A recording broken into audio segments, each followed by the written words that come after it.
Hey everybody, welcome back to Video Episode Targeting Series, the Unported Playlist, where I take a look at some of my favorite unported arcade games of all time. But we're in the middle of Janktoberfest, where I take a look at some of my favorite janky arcade games of all time. Last year we talked about TH Strikes Back from Gaelco. This is the game that started that franchise. This is Thunder Hoop. It is as weird as TH Strikes Back, but it is way more annoying in a lot of really fundamentally strange ways. Before you get too far involved, it'd be a huge favor. Go down below, hit like and subscribe, and ring that notification bell. Definitely helps us out. And if you feel so inclined and want to support the channel, you got a Patreon link down below as well. But right off the top, as I say on the Janktoberfest episodes, I am not saying that these are fundamentally bad games. I'm saying they are janky games that have a very weird place in arcade history. And off the top, Thunder Hoop just feels more like an Amiga game that was put on an arcade board compared to actually being an arcade release. And considering it was made in Europe, that Amiga flair definitely is not inconsequential. And I will say that while this game is fun and challenging, it has some difficulty spikes that just absolutely feel unfair, where it should be a console or computer game and not an arcade game, because there's some areas that you're going to take a death and lose credits because you have not yet figured out the enemy placement. This game will just throw enemies at you wherever it wants. Like right here, you're jumping up, you've never seen this enemy before, that circle kind of looked just like a light bulb, and suddenly you are dead. And that's what Thunder Hoop's going to be doing to you the entire time you play it. It is going to be killing you in new and exciting ways, and unfortunately if you were in arcades, that meant you would have to open up your pocket and throw some more quarters into the cabinet. Obviously we don't have this problem here on Unported Playlist, but that doesn't mean that it is not a very difficult experience. Now I will say, as far as the actual gameplay is concerned, didn't really telegraph that you couldn't touch that barrel, just thought you couldn't shoot it, but you will die when you hit that barrel. But as far as the platforming and the shooting mechanics are concerned, they are totally sound, and while the graphical style definitely isn't my cup of tea, because I've never been really into that Amiga look, it is 100% competent. This is just one of those games that feels like it was half-baked in all the right and wrong ways, and it has a very strange storyline and enemy design to go along with it. And that's what Janktoberfest is really about. Those arcade games that test you in one way or another to try to find a way to enjoy them thoroughly. Now some of the enemy design, like this Slimer reject from Ghostbusters here with all these warts on top of them, absolutely a fun look, and you're going to see that it is pattern based. Pretty much everything in this game is going to have a pattern, and if you start to recognize that pattern, you're going to get better at the game. But until you actually learn it, you're going to be dying the entire time, and that's a very strange position for an arcade game to be in. It needs to be difficult so it can make money and collect those quarters, but having enemies spawn where you don't have any idea they're coming in like you just saw feels more like a unfair way to make sure they maximize the profits. You don't even know that enemy is going to shoot off that baseball, what I believe is a baseball, until you see it the first time. The learning curve in Thunder Hoop is absolutely massive. Every new enemy is going to do something different, and they're always going to surprise you with what they do, which doesn't feel very fair when you're putting your own money into the cabinet and trying to figure out how to progress. And unfortunately, every time you die, the game does set you back. So if you die in an area where you lose all of your power-ups, you can be in a situation where it seems almost impossible to proceed unless you get 100% lucky and have 100% skill along with the ride. But I will say the bosses are all fun designs. You can tell the developers at Gaelco, a Spanish company which you don't see much on Unported Playlist, had a lot of fun making this game, and if you never played TH Strikes Back, definitely check that out.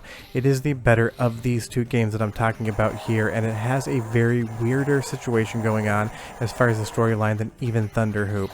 But all the graphics, all of the sprites, they do have character. I can't say again that I'm a very big fan of that Amiga look, but for a lot of you, especially the European viewers, you kind of grew up on this art style, and it probably hits a lot more for you. So you tell me down below, are you into this graphical style? Are you kind of a little bit confused by it like I am? Because it just throws me off, and it makes it feel way more like something like an Amiga PC game than an arcade game ever would. But as we move on to the second stage here, it's in a sewer, and that's pretty much a lot in video games. Every other game has to feature a sewer level, and it has to be one of the more difficult levels in the game.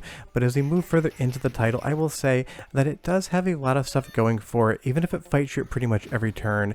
And it does have a really interesting soundtrack that is unique and totally sounds like Thunder Hoop. So go ahead and listen for like 45 seconds, and I'll come back and tell you way more about this strange game.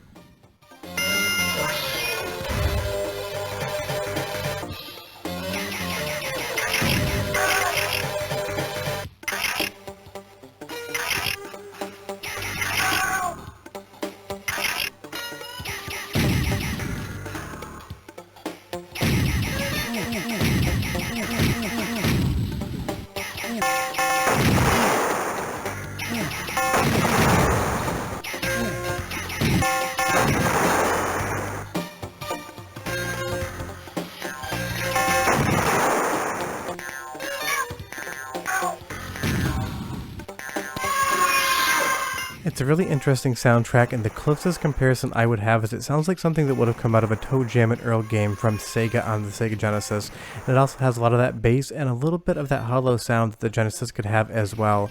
But the music in the game is a ton of fun, and it totally fits the weird aesthetic of what you're seeing on screen. Thunderhoop is just a strange game. It feels like one of those things that when you think about games from the past, depending on where you grew up, it may either feel totally normal and look exactly like you remember, or it's going to have a look, feel, and vibe that is totally foreign to you. And I do think that comes down to the Amiga comparison I keep making. But again, you're going to see right here, the game dangles a power-up in front of you, and it shows you that light, but then you don't realize that second light was actually an enemy waiting to fall down from the sky. This game is hungry for your quarters. It wants to take you out in the back alley, kick you in the crotch, take your money, and then leave you lying in a heap. There's no two ways around it. Thunderhoop is going to test your patience, and it's going to be extremely difficult to see the ending of this game. It doesn't matter that we're feeding virtual credits here in MAME. If you die, you get sent back, and when you get sent back, there's some spots in which it's basically impossible to recover from. But at least the platforming sections honestly are some of the easier ones in the game. Jumping across a ravine there, they put enemies in your way, but not so much so that they're going to be able to hinder your progress. That's the thing about Thunderhoop. Sometimes it just totally feels like a B-tier arcade platformer with a little bit of a run and gun vibe to it, and other times it feels like a mugger out to get as much money as possible out of you. You will see that it definitely plays with the mechanics that you go into these swimming stages and you have to be holding down to shoot down, but that also causes your character to move down in the screen, so you kind of have to go up and down. The name of the game in Thunderhoop is 100% patience. You need to see what's ahead of you, you need to read the patterns, and you need to make sure you take your time. But even with all that, sometimes the game is just going to spawn an enemy in a place where you had no idea where one was actually going to be there, and you're going to die because of it. So there is a situation in which, if this is the first, second, or even third time you played this game, you're gonna have to take some deaths to learn what's up ahead of you, and that is just not the best vibe when it's playing around with the quarters from your own pocket.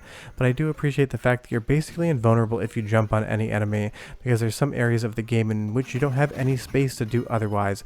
But then there's some enemies, if you jump on them, you will end up dying. So the game really isn't consistent in its own logic, and will sometimes tell you it's okay to do something in one place and not in another. And again, you're going to be taking that death based upon your own money out of your wallet, so that's where it can feel ever so slightly like it's just trying to take your cash. But it's one of those things. Janky can be fun, and I do enjoy my time with Thunderhoop, and I kind of enjoy it from the challenge perspective. Dying, learning what's in front of me, learning what I need to do next is always a good time, and if you don't know already, that is definitely just the Dreamcast logo unfurling in front of the stage on us. The art design is fun, if not a little bit weird. The game does control well. It's just one of those things. It's going to test your patience, and whether or not you want to keep continuing through those deaths is totally going to be up to your own prerogative. But it does have a fun thing going on, and it is worth checking out, especially on Janktoberfest. But one more taste of soundtrack. This one's particularly good, and I'll be right back.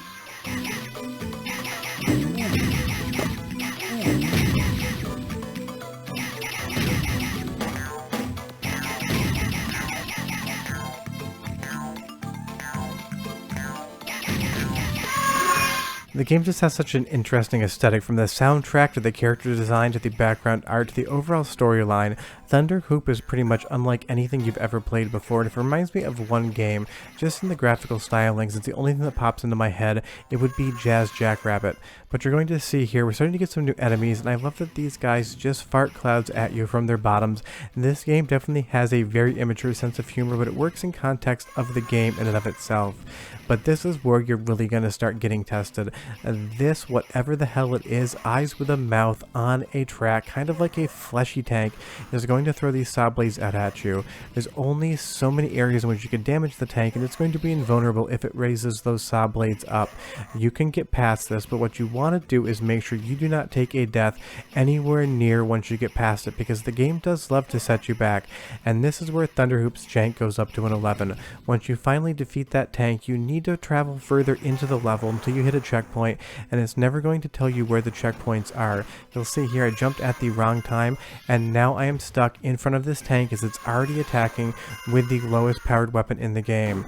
Getting by this is going to be a test in frustration, and for all those reasons and more, Thunderhoop definitely qualifies for Janktoberfest. But don't worry, I got some more janky arcade games coming up. If you want to go play Thunderhoop, it's really easy. Tell me what you think down below, but I'll see you next time. Bye bye.